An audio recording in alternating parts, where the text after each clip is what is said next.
कुछ किया, लेकिन उनको शिक्षा कभी नहीं मिला और वो पशुवत जिंदगी जीवन यापन करने पर मजबूर किया गया। मैंने पहले भी कहा कि जानवर को वो सम्मान मिलता था कि उसके पखाने से दरवाजे को अगर हम नीप लेते थे तो वो दरवाजा पवित्र हो जाता था, लेकिन एक इंसान एक दूसरे इंसान के आमने सामने हो जाता था और वो अछूत आदमी से तो दूसरे लोग अछूत हो जाते थे। क्योंकि हम लोग को भी और हमारे समाज SC ST OBC के लोगों को से लोग अपवित्र हो जाते थे, तो क्या हम जानवर से बदतर नहीं थे? आज भी बहुत लोग कहते हैं कि नहीं ये सब बात खत्म हो गई, लेकिन आपके नजरों के सामने की बात है। मैं बताना चाहूंगा, जब उत्तर प्रदेश के सरकार मुलायम सिंह यादव के पुत्र जब अखिलेश यादव वहां के राजा और वो राजा के बेटा राजकुमार वो भी राजा बना, और जब उसकी कुर्सी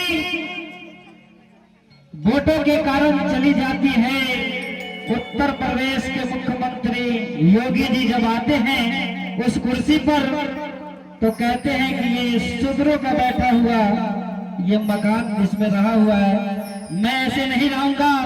और उस मकान को गंगा जल और गोमूत्र छिड़क करके पवित्र किया गया, तब जाके वहां के उत्तर प्रदेश के चीफ मिनिस्टर योगीनाथ जी उसमें प्रवेश किया। क्या ये छुपी हुई बात है?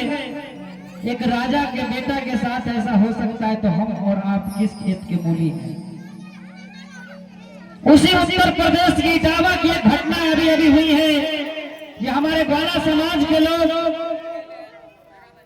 और ग्वाला समाज के लोग कहते हैं, बहुत ऐसे लोग हैं जो भी बाबा साहब के बहुत बड़े सम्मान कर रहे हैं, लेकिन वो कथावाचक थे और इटावा में कथा करने के लिए गए थे, लेकिन वहां पे कुछ असामाजिक तत्वों के लोग, मनुवादी लोगों उनको कहा कि तुम्हारा काम कथा करना नहीं है, तुम एक शूद्र समाज के लोग हो और तुमने ऐसा करके अपमानित किया है, तो उसको सरमुंडन करा करके, और कहना नहीं चाहूंगा बहुत बुरी बात है जो उसके साथ किया,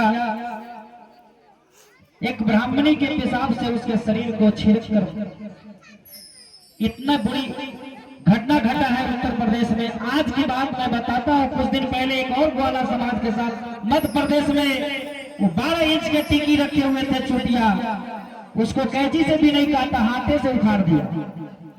कहा कि तुम्हारा काम ये चोटिया रखना थोड़ी है, तुम तो शूद्र हो। तो बाबा साहब अम्बेडकर ने भारतीय संविधान में SC ST OBC का दर्जा देकर के हम लोगों को सम्मान देने का काम किया, इज्जत से जीने का जो सम्मान दिया है ये भुलाया नहीं जा सकता है। आज इस भारत ही नहीं पूरे दुनिया में बाबा साहब के नाम की गूंज गूंज रही है जय भीम के नारा से। आज समस्तीपुर में भी इतनी तादाद में लोग पहुंचेंगे जो समस्तीपुर जाम कर दिया जाएगा बाबा साहब के नारों से। साथियों, एक सूचना है, जय भीम सामाजिक संगठन के संस्थापक विनय राम उर्फ भाई जी के द्वारा कार्यक्रम का उद्घाटन किया जाएगा और साथ में केक काटा जाएगा। आप सभी सम्मानित साथी से अनुरोध है और सभी ग्रामीण माता और बहनों से अनुरोध है कि आप कार्यक्रम में भाग लें। अब कुछ ही क्षणों में कार्यक्रम और ये उद्घाटन किया जाएगा।